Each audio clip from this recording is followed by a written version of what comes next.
100 అయితే 100 సరే 500 అయితే మాపు అవుతుంది, లేకపోతే షేడ్ తీస్తాడా అని చెప్పి మనం అనుకుంటాం. ఇది ఏంటంటే మనకు చేతులు తిమ్మిళ్ళు రాకుండా మనము రక్త ప్రసరణ బ్లడ్ సర్క్యులేషన్ అనేది మంచిగా రావడానికి, మళ్ళీ ఆకలి పిల్లలకు ఇది 13 ఏళ్ళ నుండి 70 ఏళ్ళ వరకు మనం తీసుకోవచ్చు. ఎవరమైనా ఆడవాళ్ళమైనా మగవాళ్ళమైనా తీసుకోవచ్చు. పిల్లలకు ఆకలి పెంచుతుంది, జ్ఞాపక శక్తి అనేది పెంచుతుంది. పిల్లలు చదువులో కొంచెం డల్ ఉన్నా కానీ యాక్టివ్ ఉంటారు, మనం కూడా యాక్టివ్ ఉంటాం. కొంచెం ఇట్లా కొద్దిసేపు కూర్చున్నా కానీ ఇలా వీపులోకి వెళ్ళి నొప్పి లేస్తుంది, మనం వేడి చేస్తే జబ్బను వస్తుంది. ఒక 2 కట్టలు కానీ 3 కట్టలు కానీ లేస్తా అన్నం కూడా సరిగా తినాం.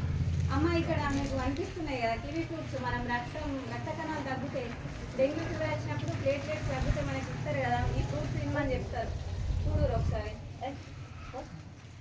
అయితే మనం పండ్లు కొనుక్కొని తింటాము, కానీ రోజు కొనుక్కొని తింటాం. ఎప్పుడో కొరట్ల పోతే పోయి తెచ్చుకొని తింటాం, ఫ్రిడ్జ్లో పెట్టుకొని. ఫ్రిడ్జ్ ఉన్న వాళ్ళు పెట్టుకొని తింటారు, లేకపోతే అట్లా పక్కకు పెడతారు.